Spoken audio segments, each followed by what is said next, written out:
Hoy vamos a tratar del Consejo Asesor, órgano que consideramos muy importante en cualquier fundación y creo que tendremos oportunidad de verlo hoy. La mesa estará presidida o moderada por Marcial Campos. Marcial Campos es una persona bien conocida, actualmente es miembro del Comité de Normas Profesionales del ICA, y es importante esto porque el ICA, junto con la Asociación Española de Fundaciones, hace un año aproximadamente, publicamos un libro justamente, más que un libro, es un documento de trabajo para ayudar a las fundaciones a mejorar en el gobierno y en el buen gobierno de la organización, y en esa actividad conjunta pues nos encontramos algunas personas, Isabel y yo, de la asociación, con Marcial y otras personas del ICA, y Marcial pues fue muy activo y como ya tendrán ocasión de verlo, pues es un gran conocedor de todo, del funcionamiento de algunas organizaciones, entre otras cosas, porque actualmente es presidente del patronato, ha sido presidente del patronato de Plan, ahora es patrón honorario y aparte tiene una experiencia profesional amplísima a lo largo de muchos años. Ha sido miembro socio de McKinsey, ha sido socio director de McKinsey y también miembro electo del Consejo de Administración Mundial de la organización. Ha sido también director general de Tecnología y Promoción Industrial del Ministerio de Industria y Energía, director de Gestión Industrial del Banco Urquijo y, en definitiva, pues es ingeniero industrial y licenciado de ICADE y MBA de Carnegie Mellon University. Tiene una grandísima, amplísima experiencia, como se ve. Además, tiene una experiencia aplicada de gran nivel, como se podrá observar. Luego, en la mesa participan Carmen Sacristán, patrona de la Fundación Ecología y Desarrollo, María Escudero, presidenta de la Fundación Menudos Corazones, y Jaime Montalvo, presidente de la Fundación Ayuda en Acción. Pero ya el presentarlos y el trabajo ya le toca a Marcial y a los ponentes. Así que muchas gracias por estar con nosotros y gracias a todos por estar aquí presentes. Gracias.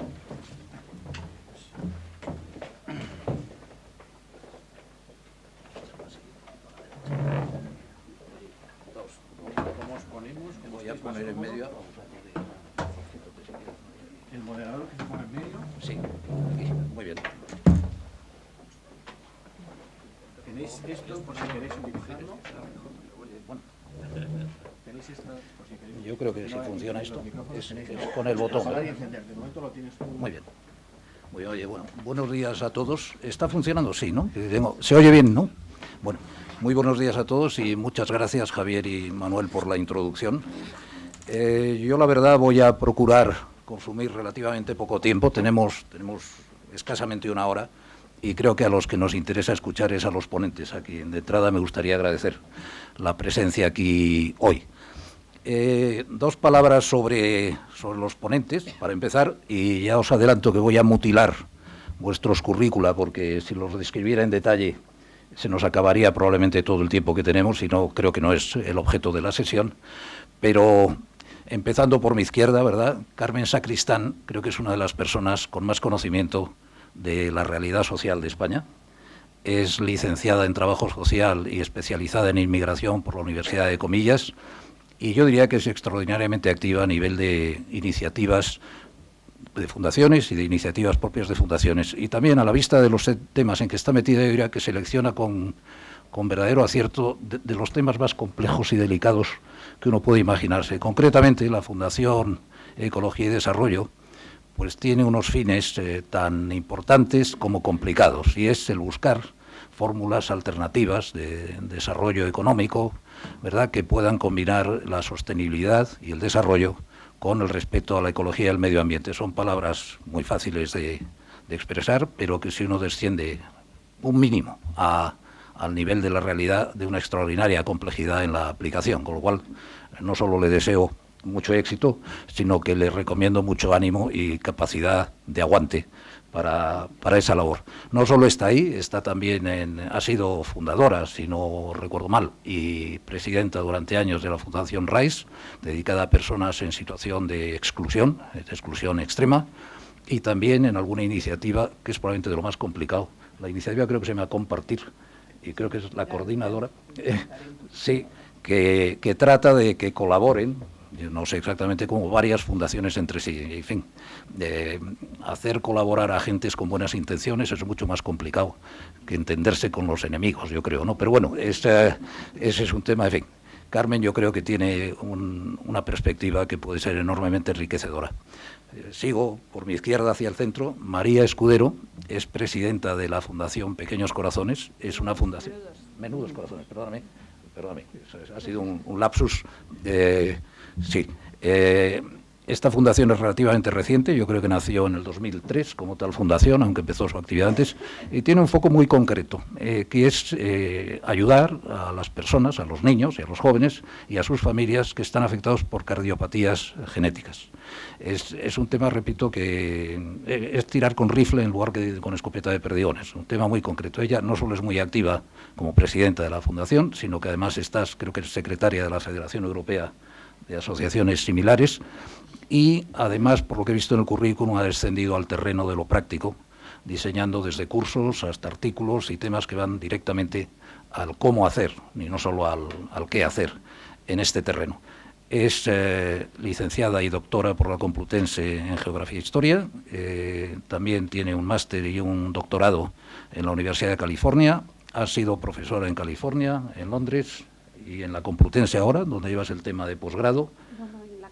Carlos III, perdóname. Y bueno, yo creo que la perspectiva que nos puede dar es enormemente enriquecedora. Y finalmente, a mi derecha está Jaime Montalvo. Jaime tiene una trayectoria extensísima, y no solo por edad, como dice él, en una serie de ámbitos. El primero en el ámbito jurídico. Por la cuenta que te tienes, somos muy jóvenes. Somos compañeros de colegio, según hemos descubierto ayer, ¿eh? Entonces la edad es bastante parecida. Yo creo que él es mucho mayor que yo, porque me debo llevar por lo menos un mes, vamos, pero...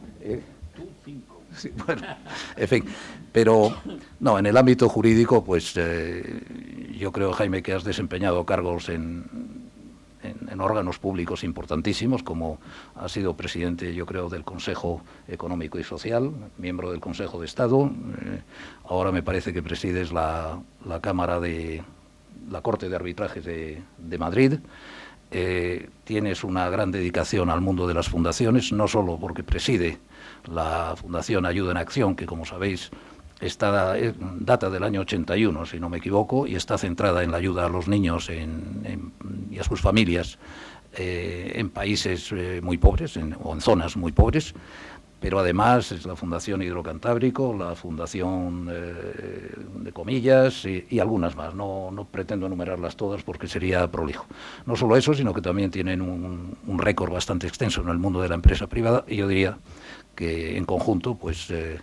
las perspectivas que nos puede dar son muy completas. Lo que me parece muy interesante es que los tres ponentes tienen, tanto las fundaciones que manejáis o que presidís o en las que participáis, son muy diferentes, y vuestras trayectorias profesionales y académicas también son diferentes, lo cual creo que le da un carácter de diversidad a la mesa que espero que sea de gran interés. El tema, o sea, yo creo que como punto de partida, doy un paso atrás. Las fundaciones y las organizaciones sin ánimo de lucro tienen, en mi opinión, todavía más responsabilidad de gobernarse bien que las empresas mercantiles. Y la razón es que la gente que está dándoles dinero y dándoles medios lo hacen desinteresadamente. Cuando uno invierte en Telefónica, por ejemplo, pues está procurando ganar dinero. Cuando uno le da X miles de euros o X euros a una organización sin ánimo de lucro, a una fundación, no espera ningún retorno, excepto que se utilice responsablemente y que sirva para algo. Con lo cual, gobernar bien esas organizaciones ya conlleva, tanto por el ámbito, la naturaleza del objeto social que tienen, como por lo difícil que es manejarlo con eficacia, que es más difícil, me atrevo a decir, que en una empresa mercantil, y como por la confianza que de hecho están otorgándoles los donantes, creo que la responsabilidad es proporcionalmente mayor todavía. Con lo cual, gobernar bien es esencial. Este razonamiento, tan simple como eso, es lo que nos llevó a hacer esa guía de buen gobierno a la que se refería antes Javier Nadal. Y el tema del Consejo Asesor aparece ahí como un mecanismo, un instrumento, un concepto, si queréis, que puede contribuir a gobernar mejor. Es todo lo que se dice ahí. tiene una naturaleza, su palabra, a mí creo que llamarle consejo asesor en sí mismo no es necesariamente, no recoge lo que es. Puede ser una persona que sea un asesor, puede ser un comité de asesores, puede tener muchas formas. Lo que caracteriza la fórmula del consejo asesor es que es enormemente flexible, se puede diseñar para cumplir una misión determinada y puede complementar determinadas limitaciones que pueden tener los órganos formales de gobierno, como el patronato, a la hora de evolucionar o de introducir cambios. Pues cosas tan delicadas como modificar la composición de un patronato a veces puede ser enormemente difícil de hacer, a veces mediante un consejo asesor pues se introduce el talento que se necesita, en otras ocasiones pues pueden suplir deficiencias de intensidad, en el sentido de X reuniones, cuántas veces al año se reúnen, etcétera.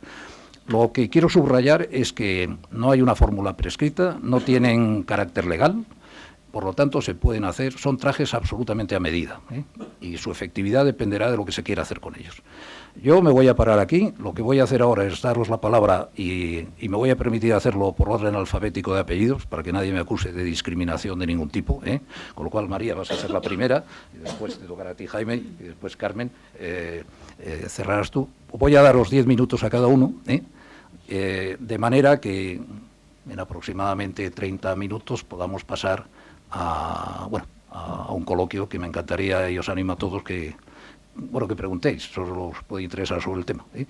Y nada más, pues si os parece bien, María, o toma este si quieres.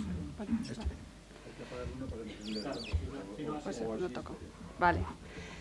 Bueno, pues nada, en primer lugar, yo lo que quiero es agradecer a la Asociación Española de Fundaciones que nos haya invitado a estar aquí para poder compartir un poco nuestra experiencia, porque la verdad es que no solamente nuestra experiencia es diferente al resto de las fundaciones que participan en esta mesa, por el hecho que ya se ha comentado de que somos una fundación muy joven, muy reciente, sino que lo más sorprendente todavía es que nosotros no tenemos consejo asesor, ¿vale? Entonces, cabe preguntarse, bueno, pues entonces, ¿qué haces aquí? Yo me lo he estado preguntando varios días, ¿vale? Y entonces he llegado a esta respuesta, que espero que resulte satisfactoria para todos y que, bueno, pues nos pueda ayudar en el debate general que se va a plantear posteriormente, espero. Efectivamente, yo soy la presidenta de Menudos Corazones, que efectivamente el nombre está pensado precisamente porque se refiere a pequeños corazones, los niños que nacen con una cardiopatía congénita, su mismo nombre lo indica, al ser congénita es desde el origen del nacimiento, luego es un tipo de patología que afecta a los niños, pero como afortunadamente hoy en día, sobre todo por las técnicas, la evolución de las técnicas quirúrgicas, a estos niños han empezado a tener un futuro real y ya llegan a ser adolescentes y jóvenes, nos parecía que el nombre de pequeños era limitante y por consiguiente decidimos que el nombre de menudos da un sentido de pequeños al mismo tiempo que de grandes, ¿de acuerdo? Son corazones luchadores, menudos corazones, ¿vale? Espero que esto ya se os haya grabado para siempre. Y entonces, bueno, pues como se ha dicho, nosotros como fundación llevamos actuando desde hace 10 años. Menudos Corazones se constituyó en fundación en el 2003, bueno, algo más de 10 años, 12 para ser exactos. Pero anteriormente, y esto también bueno, lo planteo como una explicación, un matiz a lo que luego os voy a contar más adelante para que entendáis un poco nuestra evolución. Nuestro origen es realmente un grupo, una asociación de ayuda mutua de familiares, de padres, de niños con cardiopatías congénitas. Por tanto, empezamos como una asociación en Madrid, ya existían otras asociaciones en el resto de España y en Madrid en concreto empezamos en el 98 y 2 años más tarde nos federamos con el resto de las asociaciones que existían en ese momento en España y otras que se habían ido creando en ese tiempo y constituimos la Federación Menudos Corazones. Como federación estuvimos solamente año y medio y en el 2003, como digo, cambiamos el régimen jurídico a fundación. os he contado esto para que entendáis, entre otras cosas, la función y el papel que han desarrollado en nuestra Fundación Menudos Corazones los patronos de honor, que hemos llegado a la conclusión de que como Menudos Corazones no tiene consejo asesor, pero tiene patronato de honor, es como el órgano, digamos, que más se asemeja, que más se parece al consejo asesor, ¿vale? Menudos Corazones tiene un patronato de honor y, de hecho, tiene una presidenta de honor que probablemente conoceréis como figura, pero también a lo mejor como patrona de Menudos Corazones, como presidenta de honor, perdón, que es Belén Rueda. Ella jugó un papel importantísimo precisamente en la constitución de Menudos Corazones como federación, ¿de acuerdo? Y a partir de ese momento también ha jugado un papel muy importante dentro de Menudos Corazones como fundación. El patronato que existía en aquel momento cuando se constituyó Menudos Corazones, en el que no estaba presente Belén como patrona, decidió nombrarla presidenta de honor de Menudos Corazones, y a partir de ese momento se estableció en los estatutos la posibilidad de la existencia de un patronato de honor. El patronato de honor comparte algunas características con el Consejo Asesor, pero tiene además otras características específicas implícitas y que en nuestra fundación en concreto han jugado un papel muy importante, ¿vale? Por una parte, efectivamente, tiene un componente de prestigio, es decir, las personas que están en nuestro patronato de honor están allí porque desde nuestro punto de vista como patronos consideramos que tienen una relevancia, que no es necesariamente una relevancia pública, ¿vale? Es una relevancia pública en algunos casos y es una relevancia desde nuestro punto de vista como miembros de la Fundación Menudos Corazones, como patronos, por la tarea o la labor que han desarrollado dentro de Menudos Corazones, ¿vale? Tienen un componente que efectivamente también es el que más se asemeja al Consejo Asesor, que es precisamente el de la posibilidad de asesoría, ¿de acuerdo? Estas personas, individualmente y en grupo, el patronato recurre a ellas para pedir asesoría en distintos aspectos y en distintos momentos de la evolución de la fundación. Y tiene otro componente que desde nuestro punto de vista es también muy importante por las características de la organización que componemos, que es el de agradecimiento, ¿de acuerdo? Las personas que están en nuestro patronato de honor son personas que están allí porque desde el punto de vista de los patronos de la fundación han jugado un papel muy especial en el desarrollo de nuestra organización.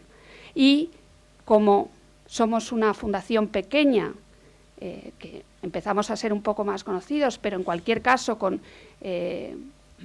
pocos medios para agradecer ningún tipo de acción, pensamos que el que las personas puedan participar dentro de nuestro patronato de honor es una forma de agradecimiento de la labor que se ha desarrollado por parte de esos patronos. Ahora mismo, la Fundación Menudos Corazones cuenta con 5 personas en su patronato, ¿de acuerdo? Pero todas ellas, empezando por Belén Rueda, que es la presidenta de honor, han desarrollado y tienen un papel fundamental dentro de la fundación. Algunos de ellos, efectivamente, son padres de niños con cardiopatías congénitas, como el caso de Belén Rueda y el caso de otros 2 patronos, y los otros 2 patronos es porque han tenido una vinculación muy directa con personas afectadas por las cardiopatías congénitas. En este sentido, nuestro patronato de honor, igual que el patronato realmente, considera que es muy importante que las personas que forman parte de estos órganos tengan una implicación muy directa con la problemática por la que se involucra la fundación, ¿de acuerdo?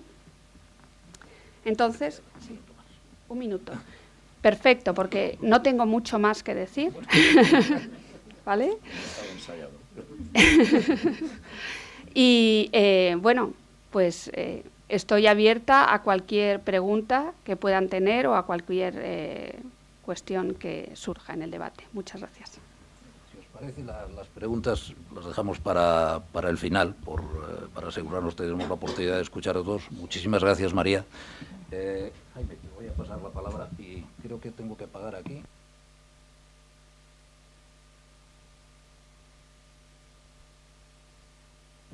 Bueno, muchas gracias, buenos días a todos.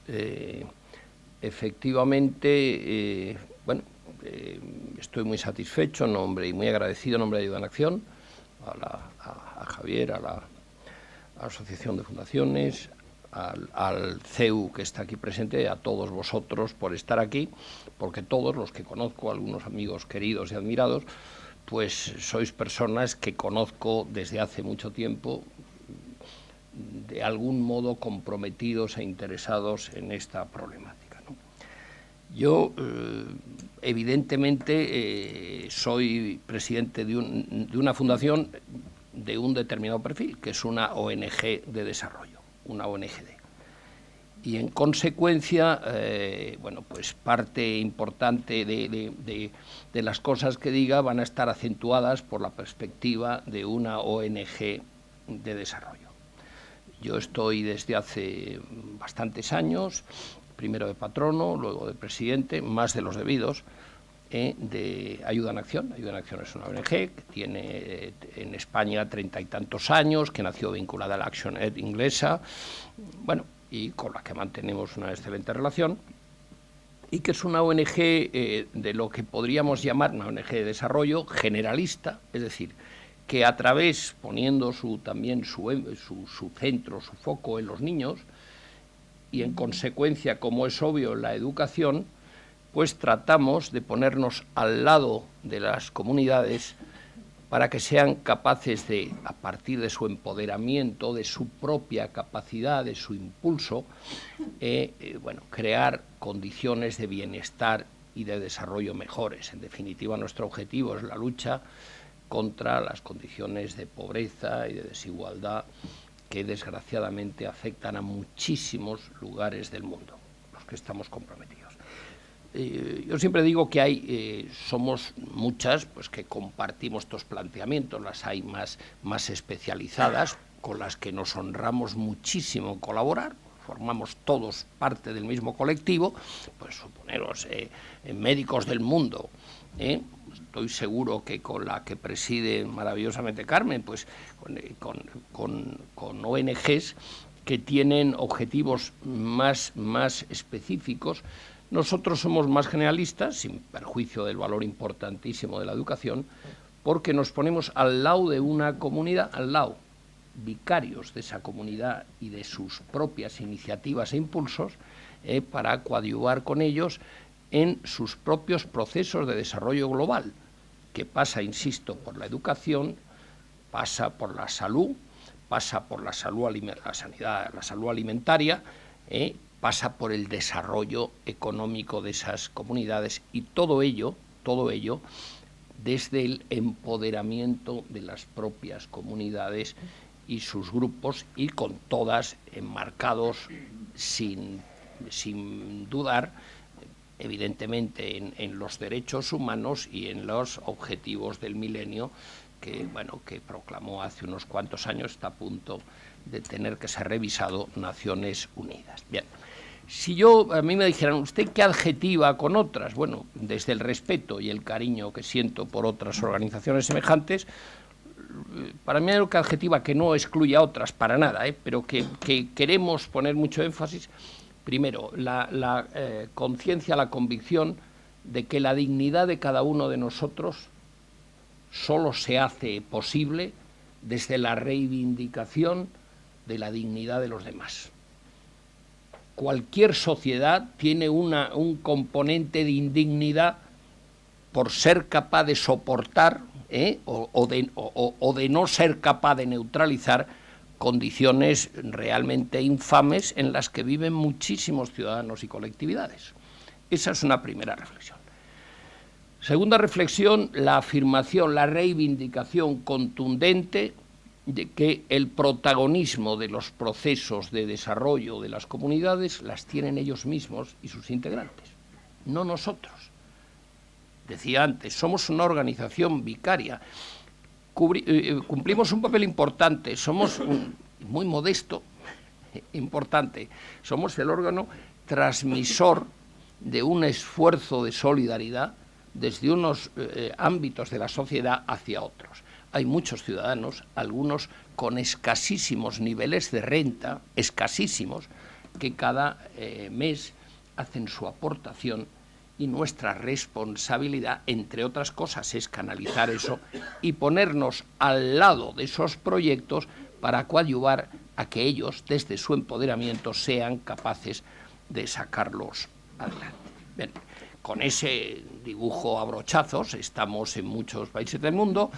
En Asia, siempre en nuestra conexión con ActionAid.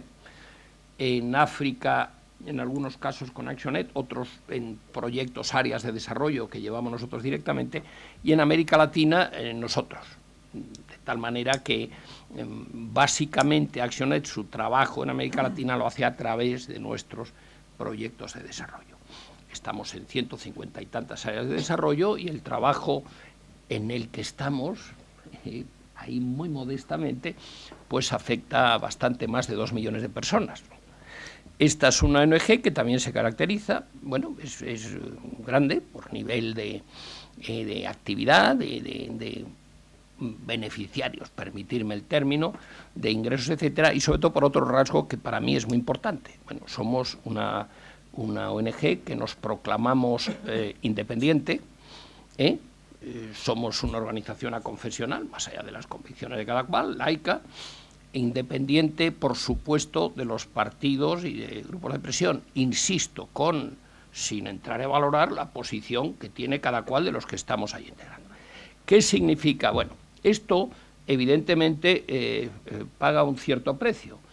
Más del 80% de los ingresos de esta ONG, que son importantes, son ingresos obtenidos de las personas que se implican, a través de eso que se llama antes el apadrinamiento, vínculo solidario, que se implican en nuestra organización. Eso me parece que también es un dato bastante revelador de lo que pretendemos ser. Bueno, segunda consideración, más allá de este flash, segunda consideración porque venimos a hablar de los consejos asesores.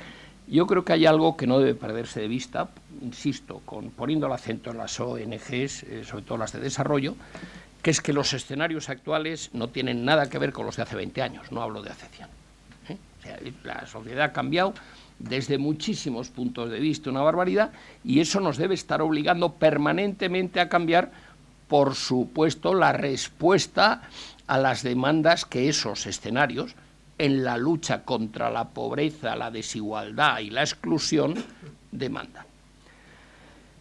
En segundo lugar, que las ONGs, eso, permitirme, es una intimidad que cuento, que no me oiga la directora, que está aquí en primera fila, son organizaciones complejas. Son organizaciones complejas porque tienen una serie de colectivos que van en paralelo, más de lo que debieran, que son los patronatos. A ver si hacemos, Javier, un día un curso, no solo sobre los consejos asesores, sino sobre los patronatos. Me moriré sin saber, y yo no sé cuántos años son ONGs, muy bien, qué son los patronatos, para qué sirven, para qué molestan, qué deben hacer, qué no deben hacer, sobre todo esto, etcétera, etcétera, ¿no? Bueno, entonces, decía, vamos a ver, pero nosotros tenemos varios colectivos. Las ONGs, vaya también por delante, mi profunda gratitud y admiración por las personas que no es que estén ahí, yo os llevo, demuestra, es una prueba de la fortaleza de esta ONG, que llevo 9 años, me parece, presidente, y todavía sobrevive, ¿no? Esto ya es meritorio. Pero yo estoy ahí y estoy en otros sitios. Pero hay mucha gente que hace una opción, un compromiso profesional con la ONG, con todas sus consecuencias, que en algunos órdenes son acusadísimas, ¿no? Bueno, pero en la ONG está el patronato, que cree que la ONG son ellos. Los patronos creemos que somos nosotros. El presidente a veces ya... después, el patronato. Luego, el personal que está en las sedes, en Madrid, en no sé dónde, en Barcelona, en el resto de los países del mundo.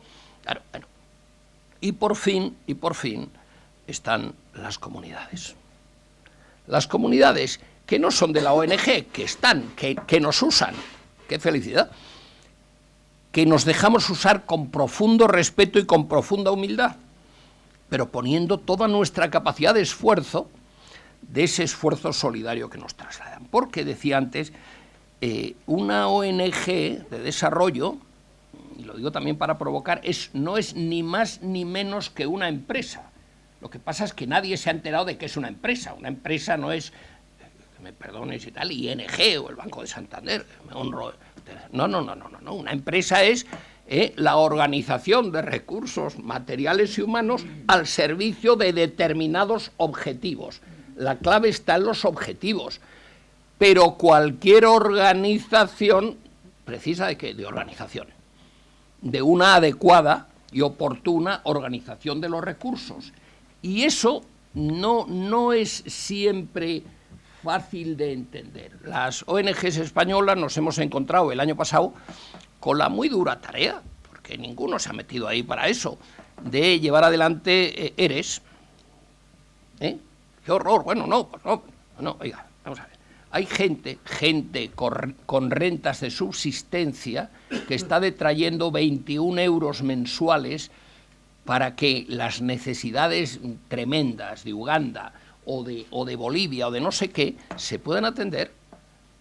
Por supuesto que tenemos la obligación de hacer nuestro trabajo particularmente eficiente con relación a ¿qué? A los objetivos que tiene la ONG, que al final se reconducen a la lucha contra la pobreza, la desigualdad y la exclusión. Pero tengo que llamarte la atención con respecto al tiempo. ¿Ya? Sí.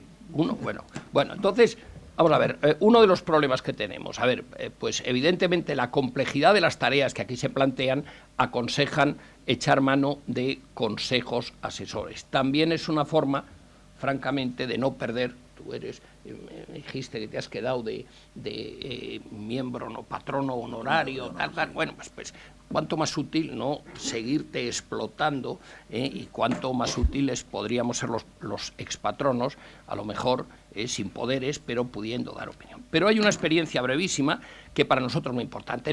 Para nosotros hay que cambiar radicalmente, para nosotros y para más gente, hay que cambiar radicalmente la dialéctica en las que nos hemos movido casi siempre, norte-sur, con un componente paternalista muy acusado. Entonces creábamos en Colombia, o en Perú, o en no sé dónde, una delegación. Entonces ahí el delegado tenía un puesto gratísimo, porque recibía recursos y repartía. Era un puesto maravilloso. Bueno, nosotros hemos entendido que eso hay que cambiarlo radicalmente. Ya no hay norte-sur, somos una serie de comunidades sociales, comunidades humanas que nos sentimos implicados en el mismo proceso de lucha contra eso. Y en consecuencia, en concreto nosotros, en países en los que tenemos bastante presencia, en Perú más de 520 colegios, no escuelitas, estamos vinculados con ellos directamente. Bueno, pues entonces en estos países hemos llamado a personas muy representativas de la sociedad civil, muchísimo, desde actrices y cantantes espectaculares, hasta futbolistas espectaculares, hasta profesores y rectores de las mejores universidades de los países, hasta personas de los medios de comunicación, y hemos creado unos consejos asesores con bastante ámbito de autonomía, de forma que eso acredite que el esquema de que es que desde España imponemos, proponemos y decidimos lo que se va a hacer en Bolivia, no sé qué, eso se modifique. ¿Cuál es la fórmula? Pues, insisto, diversificando un poco en esos ámbitos, por un lado de notoriedad, una notoriedad también muy contrastada por los comportamientos de la persona. no sé si todos los futbolistas nos servirían para eso, ¿no?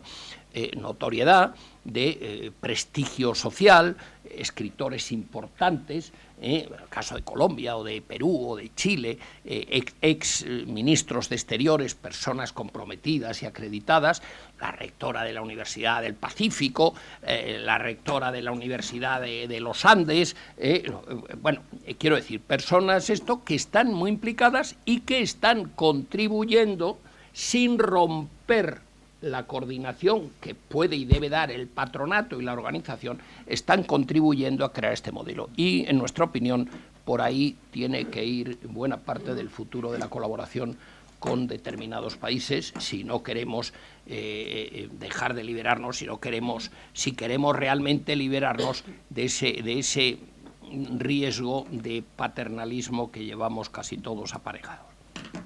Te voy a parar ahora, aunque creo que se me ocurren algunas preguntas sobre las que me gustaría oír. Con muchísimo gusto. Pero y perdonar.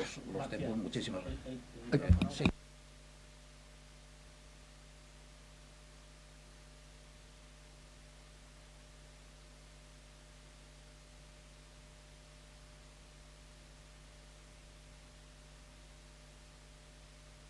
Escucha, ¿verdad?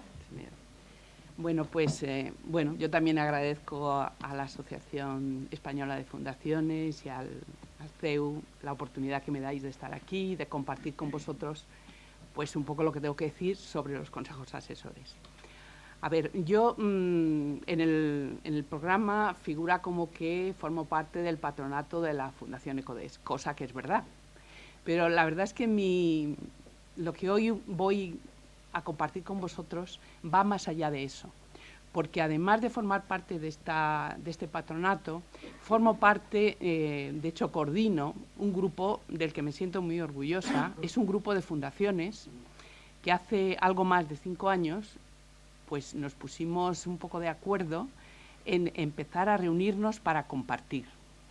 ¿Y compartir el qué? Pues compartir preocupaciones, información, alegrías cuando algo nos iba bien y compartir, al ser posible, incluso actuaciones. Llevamos 5 años funcionando y bueno, y la verdad es que prácticamente todo ha sido positivo, por supuesto con algunas dificultades, pero seguimos funcionando y esperamos seguir funcionando durante mucho tiempo.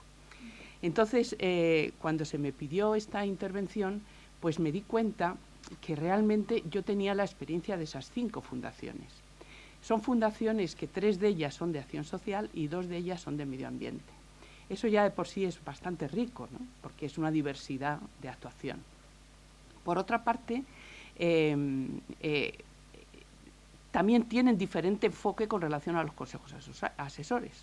Entonces, me he planteado un poco hacer como un análisis comparativo de qué es lo que están haciendo con relación a los consejos asesores y cuáles son la evaluación que ellos tienen también, ¿no? Y para aportaros no solamente mi opinión, sino un poco lo que ellos están haciendo. Voy a intentar ser breve, os voy a comentar quiénes son, pero luego cuando ya me refiero a cosas concretas no voy a decir esto es así, esta es de esta organización o de aquella. Las fundaciones son de acción social, son Tomillo, RAIS y Haz lo Posible, que también tiene un componente muy grande de tecnología, si la conocéis, pero realmente trabaja en el tema de voluntariado y la acción social. Y las de que son más bien con medio ambiente, aunque también tiene temas de cooperación, Ecodes, una de ellas es Ecodes y la otra es CONAMA, que también si la conocéis, pues principalmente lo que hace es un congreso cada 2 años sobre temas de medio ambiente. Esta fundación fue creada por el Colegio de Físicos y, bueno, la verdad es que sobre temas de medio ambiente, pues en este momento son reconocidos no solamente a nivel del Estado español, sino a nivel de prácticamente de toda Latinoamérica y de Europa.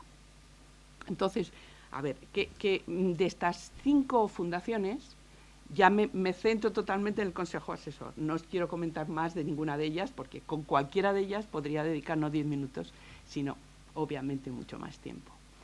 De esas 5 fundaciones, 2 de ellas no tienen consejo asesor propiamente dicho, y las otras 3 sí.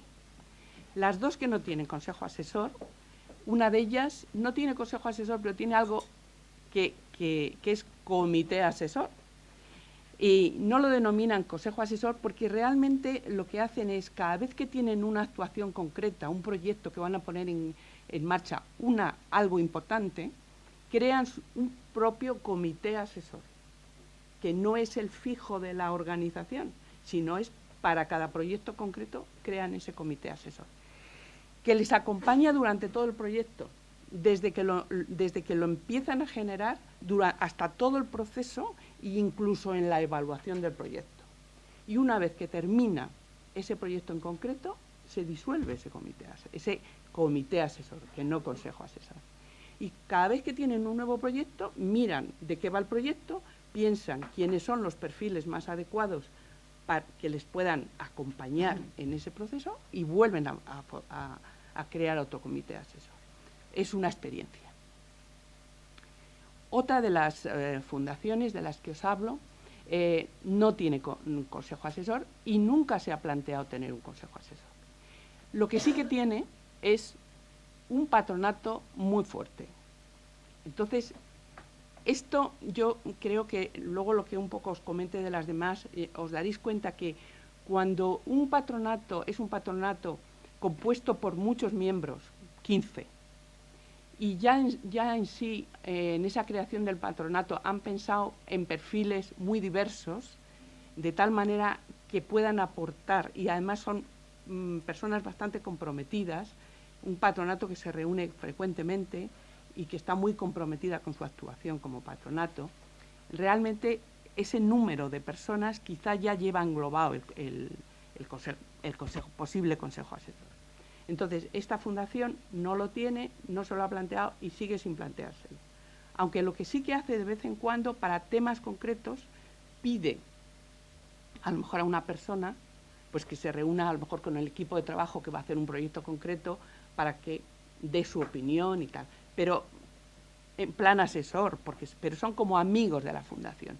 No lo tienen de una manera formal, organizado como consejo asesor. Y entonces ya os hablo de las otras tres, que son las que sí que tienen consejo asesor. Y os comento un poco cómo lo han un poco montado. A ver, momento en el que crearon el consejo asesor. Dos de ellas crearon el consejo asesor en el momento en que crearon la fundación. Desde el primer momento, de tal manera que ya figuran los estatutos que va a haber un consejo asesor. Cuando crearon la fundación pensaron que sería bueno tener un patronato, pero tener también un consejo asesor. Entonces, no solamente la crearon y lo pusieron en los estatutos, sino que también, desde el primer momento, incluso en la página web que tienen, siempre ponen los nombres de las personas que forman parte del comité asesor. ¿Quiénes son los miembros de estos consejos asesores? Pues, por supuesto que sean perfiles diversos, que puedan ayudar, sobre todo, a la misión de la fundación. O sea, que el foco está puesto en la misión de la fundación.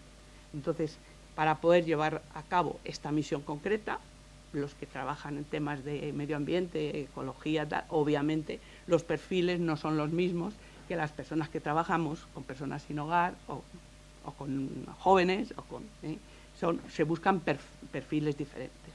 O sea, que los miembros son aquellas personas que desde luego están identificados con la misión, o sea, que están ahí porque creen en la misión, de tal manera que, bueno, por supuesto, siempre ha habido un contacto que es quien les ha pedido que forman parte del consejo asesor, pero no están ahí porque conocen a una persona y un poco comprometidos con la persona en sí, sino que lo que se pretende siempre es que con lo que se comprometan sean con la misión de la fundación. Otro tema importante, el consejo asesor tiene que estar informado y, de hecho, estas tres fundaciones lo valoran como un tema central, que es un compromiso del patronato y del propio equipo de profesionales contratados. Para que un consejo asesor pueda cumplir su objetivo y poder asesorar adecuadamente, no tiene más remedio que tener información de la marcha de la fundación. Si no, cuando les llamen para preguntarles algo es como si aterrizaran, no saben de qué va, ¿no?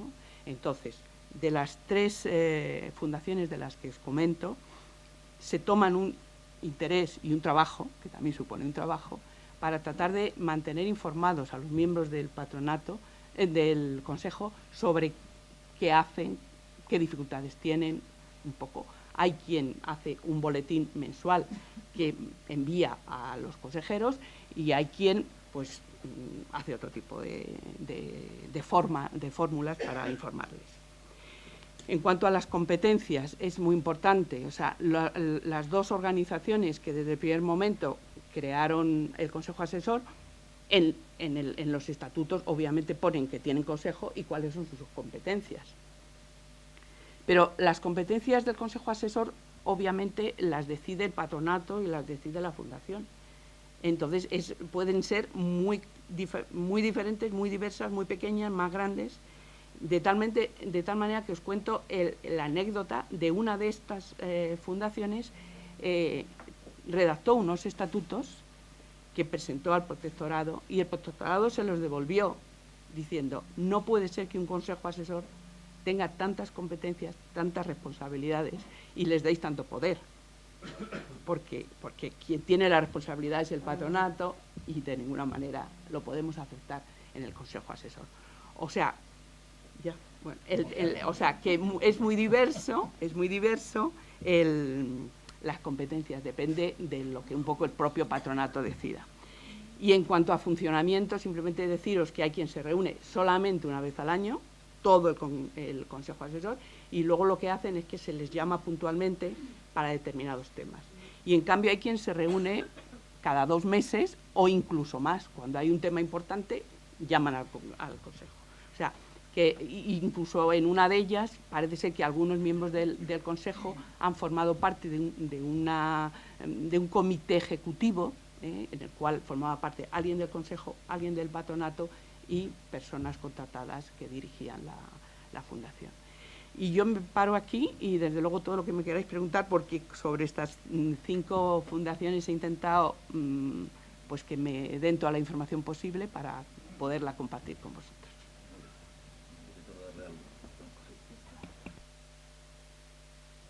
Muchísimas gracias a los 3.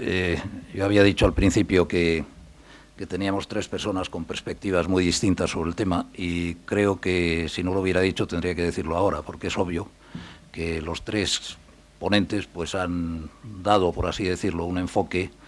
Son como 3 atalayas diferentes, ¿no? Pero creo que permiten, entre otras cosas, confirmar que un consejo asesor es un tema enormemente flexible, se puede diseñar de muchas maneras.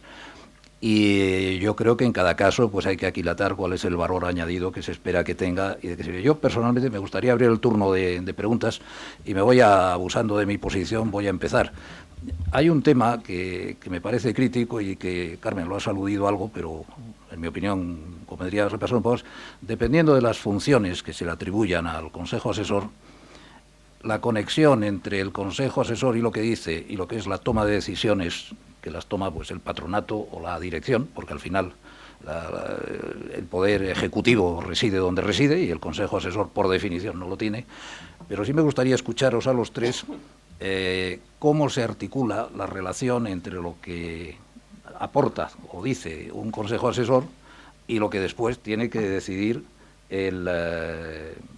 digamos el patronato en términos generales, pero puede ser otra cosa. Y incluso creo que en el caso de que el patronato de honor de alguna manera actúe como consejo asesor, la pregunta sigue siendo válida, porque es evidente que depende de muchas veces. Me gustaría un poquito escucharos sobre ese tema, si puede ser de una manera rápida y pasaros después la palabra a todos vosotros. No sé quién quiere ver. Jaime, ¿te parece? Bueno, sí, pero vamos a ver.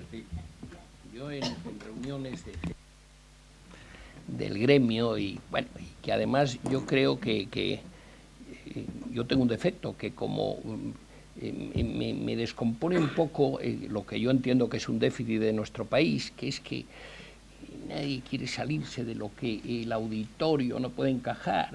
Bueno, vamos a ver, yo creo que las ONGs como la que yo tengo la suerte de estar, Pues claro, tenemos, yo creo que las ONGs, por lo menos las que yo conozco, tienen un serio problema de definición de competencias en los distintos ámbitos, de voluntarios, de trabajadores, de patronatos y de consejos.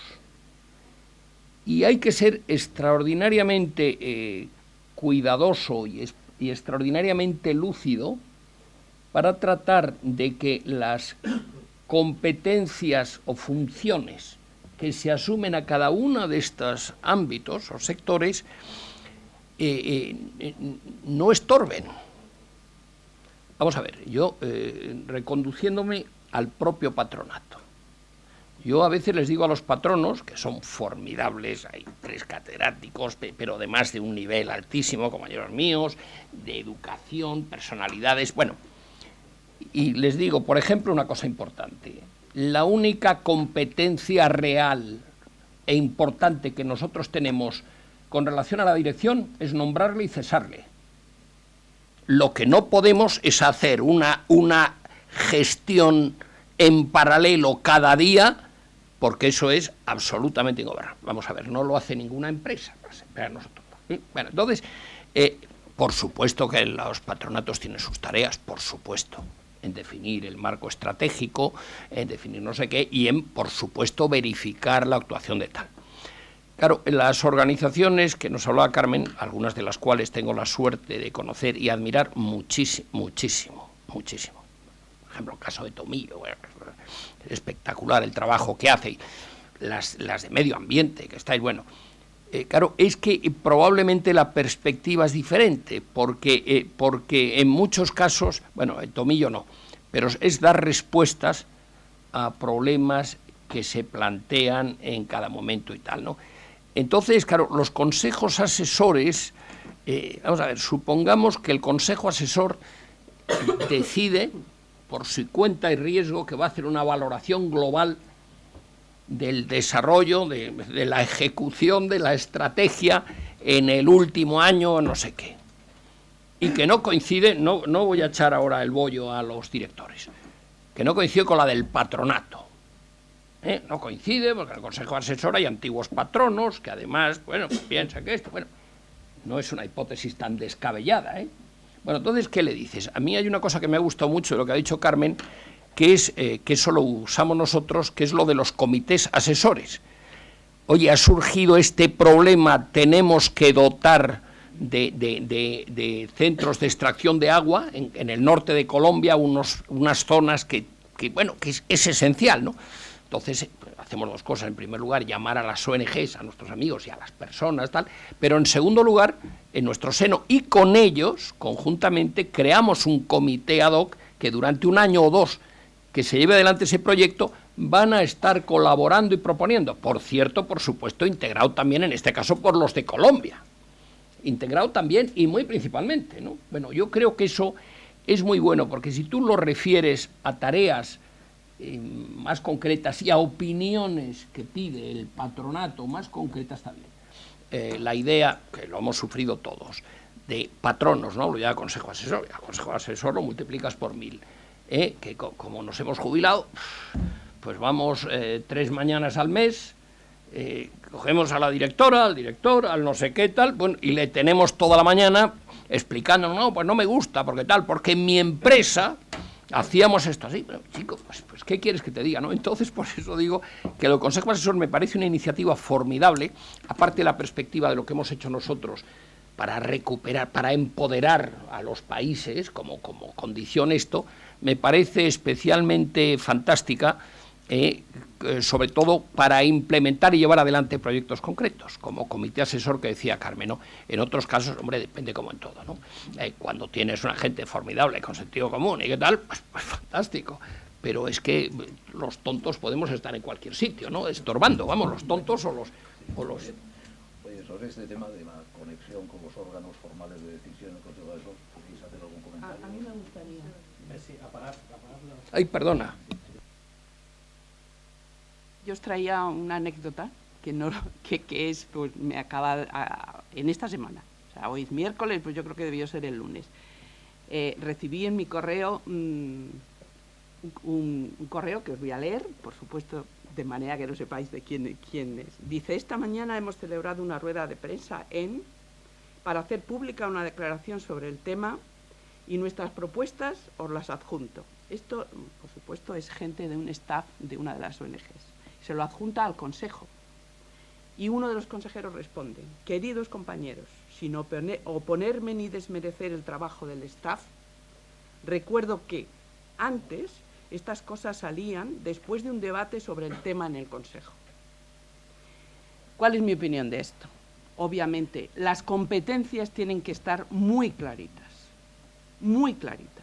No sé si en los estatutos o en un documento que se cree, y cuando a una persona le pidas, por favor, que forme parte de un consejo, le des el documentito que le diga: esto es lo que te estoy pidiendo, estas van a ser tus responsabilidades, tus competencias, etc., y no más. Porque el patronato tiene sus responsabilidades de las que tendrá que dar cuentas, y el staff también. Entonces, cuando es realmente muy peligroso tener un consejo que se crea que esa fundación va a hacer lo que ellos digan, porque es que ni puede ni debe. Están ahí para asesorar en determinadas cosas. Y los que se equivocan, porque se van a equivocar posiblemente, será el staff o será el patronato. Pero en este momento ellos no son los responsables de esto. Entonces, con ser una apasionada defensora con los consejos asesores, porque creo que cuanto más personas podamos contar, y además hay un motivo por el que creo que los consejos son importantísimos. A veces los patronatos y sobre todo el staff estamos tan cerquísima de lo que es el día a día que no tenemos perspectiva. Y una mirada desde un poco más la lejanía a veces nos aportan muchísimo. Y otra cosa muy importante también, nos hace que aprendamos a que nos critiquen y que empecemos a tener la apertura suficiente como para darnos cuenta que ni nuestra ONG ni nosotros en nuestro puestecito que nos han puesto en el staff somos los dueños de nada. Y que lo que tenemos que hacer es abrirnos a que los demás nos digan: esto es mejorable. Pero de eso a que sean el consejo o nadie de fuera quien nos diga lo que tenemos que hacer, es que a lo mejor sería hasta cómodo, pero es que no, el patronato tiene sus responsabilidades y el staff o la gente que dirige una ONG tiene también las suyas, y el consejo tiene que saber que esas no son.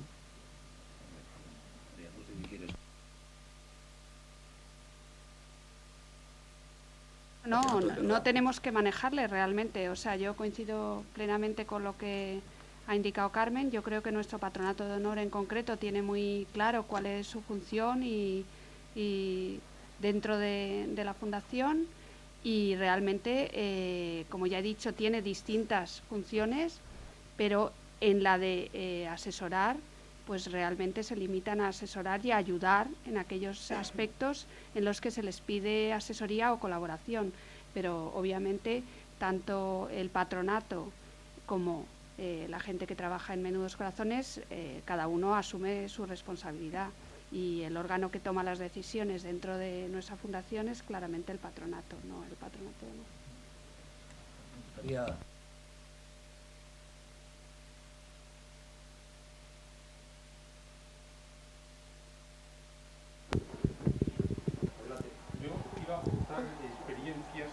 No, Carlos. Además esto se está grabando, no sé si...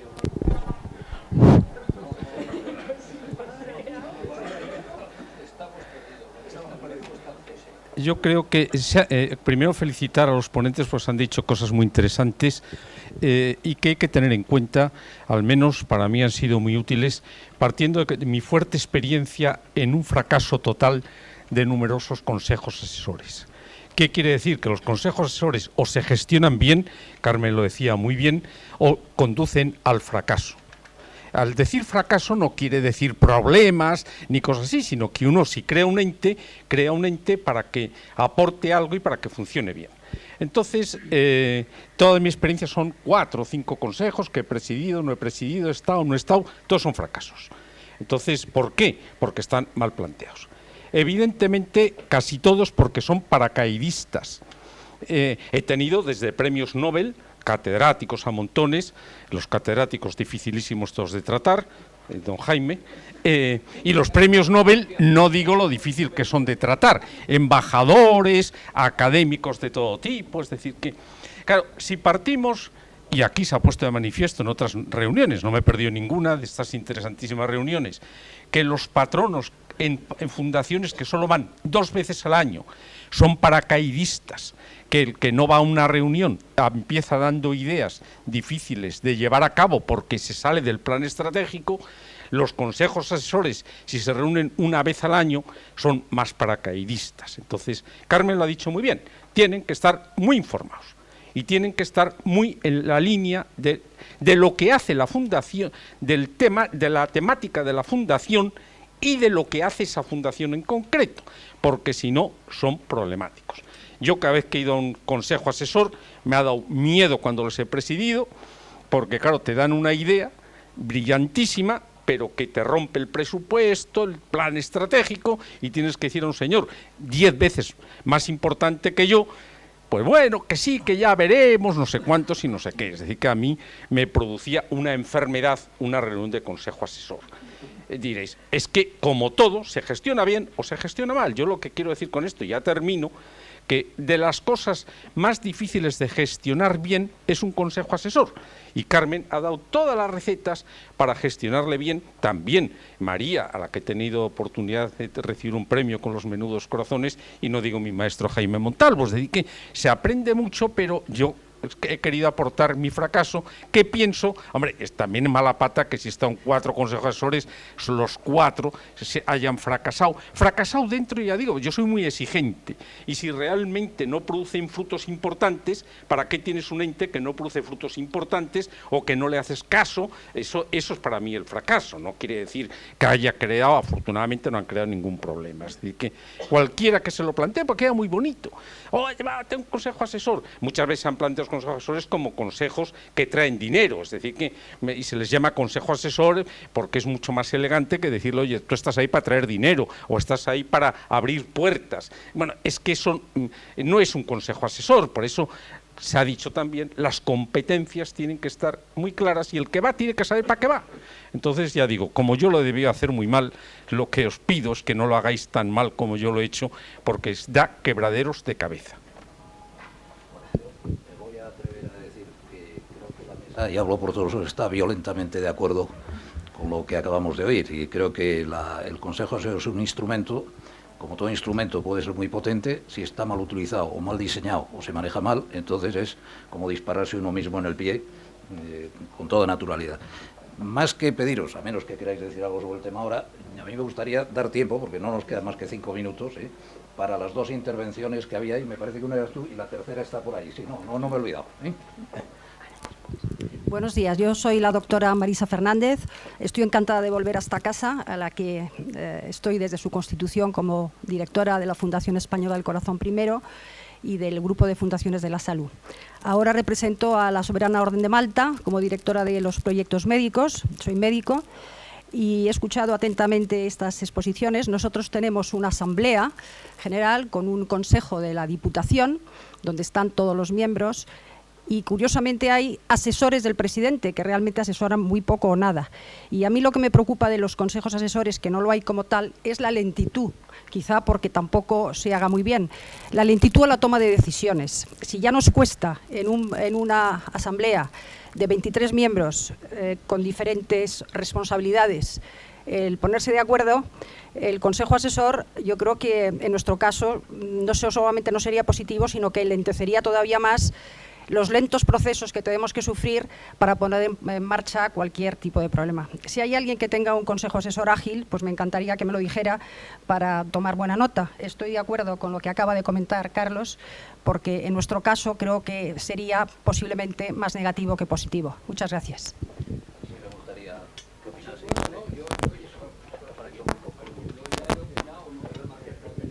Sí, pero vamos. Dejar que comentasen y luego... tomamos nota de la pregunta, pero a lo mejor es preferible comentar esta a la anterior y luego pasamos a la siguiente. Vale.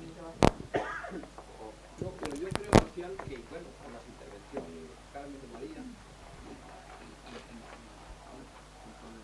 también he expresado, y luego Carlos, es decir, este es un país muy nominalista, el nuestro.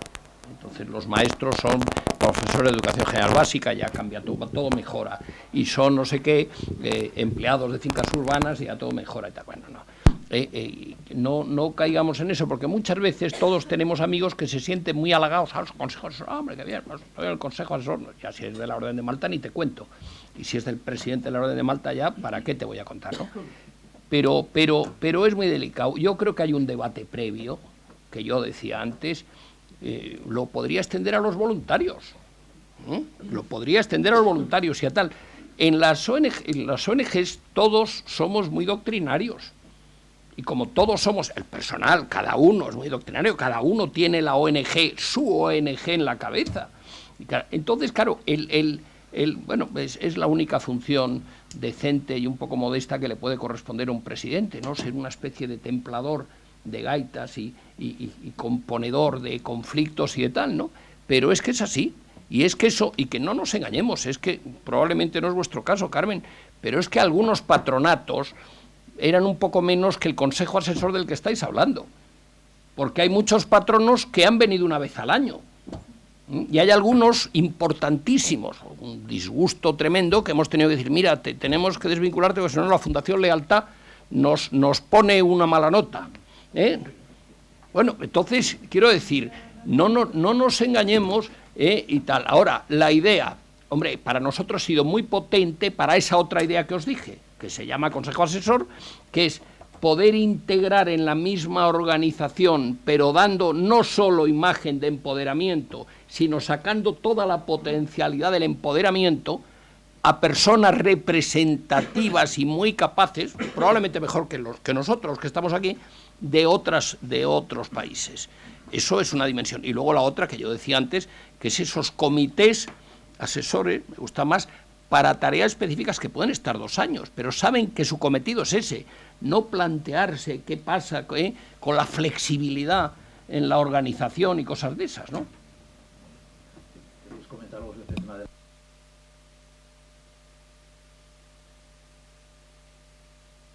Si alguno conoce un consejo asesor que funcione, pues yo os puedo decir que sí. O sea, yo de lo que os estoy diciendo es que, desde luego, uno de los consejos asesores de estas 5 fundaciones funciona estupendísimamente. Y es esta es de acción social. Pero concretamente tienen una única reunión al año. Una única reunión al año. Y entonces, y lo que hacen es, entre el patronato y el staff, o sea, el equipo de dirección, preparan un reto que en ese momento la ONG tenga como, bueno, esto nos está preocupando y no sabemos cómo enfocar. Y entonces tienen una reunión de 4 horas en el cual se reúne el consejo asesor y es la única vez que se conocen entre ellos, se ven una vez al año y son perfiles que unos ayudan porque saben mucho de finanzas, otros saben mucho de comunicación, otros saben mucho de temas de acción social, o sea, muy diferentes perfiles. Y allí todos juntos hablan, miran un reto. Entonces es una forma de que se relacionen entre ellos y desde luego de lo que allí salen cosas muy interesantes, muy interesantes. Y luego la otra forma de participar en la fundación es el propio staff, o sea, el propio equipo de dirección sabe cuáles son las experiencias y lo que cada uno tiene que aportar, y entonces cuando tienen algo, lo que hacen es que le piden una entrevista, le piden un rato de estar con ellos, y luego sobre todo que están muy informados. O sea, cuando se llega a esa reunión y se habla de un reto, pues no hay que explicar de qué va la fundación y qué es lo que estamos hablando, porque mensualmente reciben un boletín informativo esquemáticamente. O sea, para mí lo de la información es importantísimo, y luego lo de tener un contacto con ellos, no pedirles más de la cuenta, pedirles pocas reuniones, porque normalmente son gente muy ocupada, y luego pues a nivel individual con cada uno de ellos, no tanto.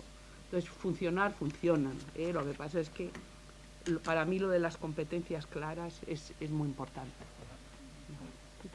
Bueno, yo solamente quería aportar el componente de nuevo de especificidad de nuestra fundación, que al ser una fundación muy joven, realmente yo creo que tanto el patronato como el patronato de honor se caracteriza por realmente tener un nivel de involucración en la problemática de la fundación muy intenso, diría yo. Y entonces, pues esto, claro, obviamente también se nota la implicación. Creo que es fundamental que, unida a, como decía Carmen, a la información, porque obviamente pues el patronato de honor, y yo imagino que el Consejo Asesor igualmente, necesita estar realmente informado de los temas que la Fundación tiene entre manos para realmente poder asesorar como es debido, ¿no? Y en nuestro caso, desde luego, yo creo que también es un ejemplo de buen funcionamiento.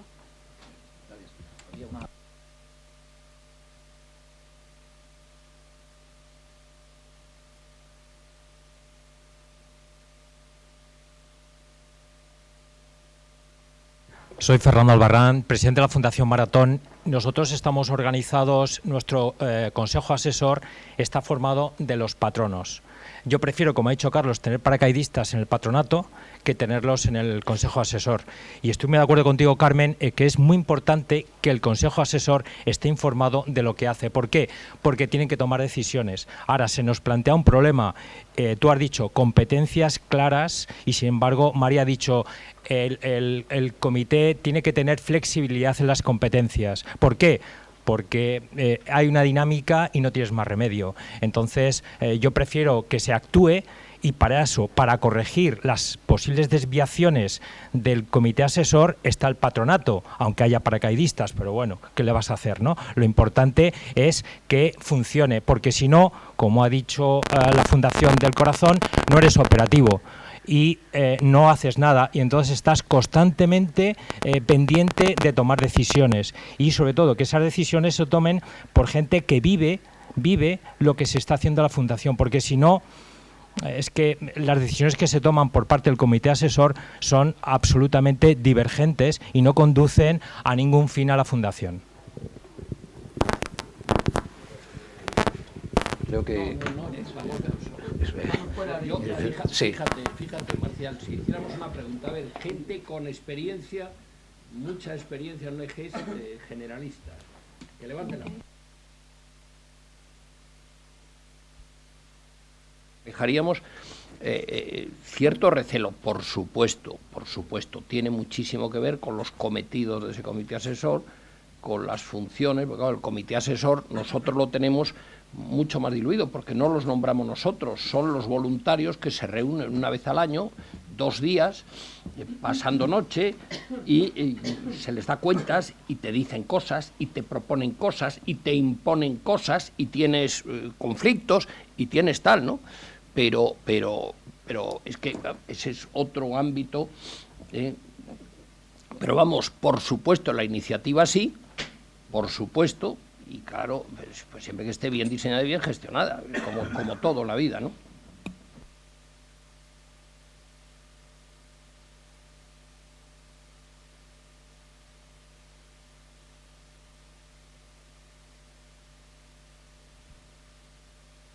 Gracias. Lo primero de todo, muchas gracias a todos por las intervenciones y tal.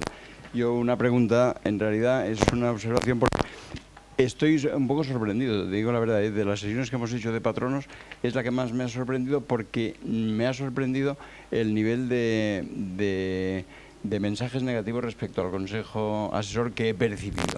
Yo tengo también experiencia de estar y Carlos, de seguro que no has fracasado.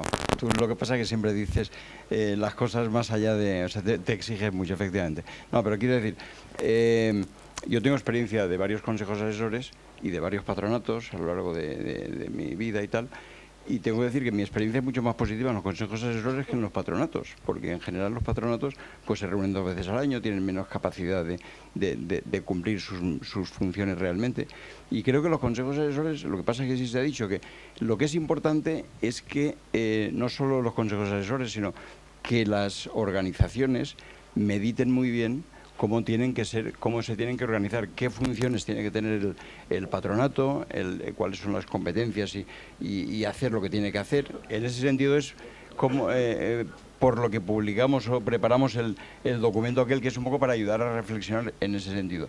Y, por ejemplo, lo que me ha gustado es ver la variedad de consejos asesores, que efectivamente ya estaba previsto que era así, y como hay consejos asesores que están por arriba, como el patronato de honor, o consejos que son simplemente un comité. Yo puedo decir la experiencia de esta organización, de la Asociación Española de Fundaciones, que tiene uno de cada tipo, porque tenemos el Consejo de Patronos y tenemos el Consejo Asesor. Y yo os aseguro que las reuniones del Consejo Asesor, por ejemplo, son estupendas. A mí me encanta ir a esas reuniones porque se organizan, normalmente se plantean cuestiones que están vigentes en ese momento para las fundaciones, y ahí vienen personas de un nivel extraordinario, y yo siempre que voy a esas reuniones salgo, he aprendido cosas y me lo he pasado en grande. En la junta directiva generalmente hay más tensión, quiero decir que lo paso estupendo. Y el Consejo de Patronos, que es como una especie de consejo asesor de alto nivel, pues yo creo que es cuestión de que ese consejo haga lo que tiene que hacer. No tiene que gestionar la organización, pero sí dar visiones estratégicas de por dónde, si vamos bien o no vamos bien, o por dónde habría que enfocar más las cosas. Y si el equipo de gestión, que al final es el que lo propone, es capaz de organizar bien el orden del día o los asuntos que se plantean para eso, creo que son útiles, y yo desde luego no prescindiría en esta asociación ni del Consejo de Patronos ni del Consejo Asesor. Si prescindiéramos, creo que sería un error. O sea, doy esa experiencia simplemente por compensar, porque me ha parecido que no se me ha extrañado, en definitiva. Pero muchas gracias. No, muchas gracias. Yo, la verdad, teniendo en cuenta que nos estamos marchando ya, según veo desde aquí, creo que hay que cortar. Yo quería dar las gracias a los ponentes y a los ponentes espontáneos que hemos tenido también, que es como yo os definiría, más que hacer preguntas.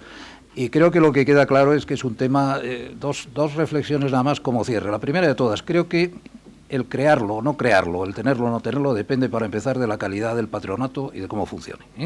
Un patronato que se reúna todos los meses, que tenga, como conozco alguno, límites de mandato, con lo cual hay que renovar aproximadamente 1/3 del patronato cada 3 años, y que tenga determinadas normas, digamos, avanzadas de gobierno, probablemente necesite un consejo asesor para temas puntuales. En segundo lugar, y eso es muy importante para los que estáis en patronatos, tener un consejo asesor y sacarle partido requiere mucho trabajo. No elimina trabajo, da trabajo. Añade mucho más valor si se maneja bien. Pero que nadie piense que el consejo asesor es algo que permite que el patronato se desentienda. Y es donde yo me quedaría, y luego voy a ofrecer la capacidad de los ponentes, teniendo en cuenta que no les voy a dar la oportunidad de decir que no, para que si tenéis interés en profundizar os dirijáis a ellos, que son los que saben del tema. Y muchísimas gracias a todos.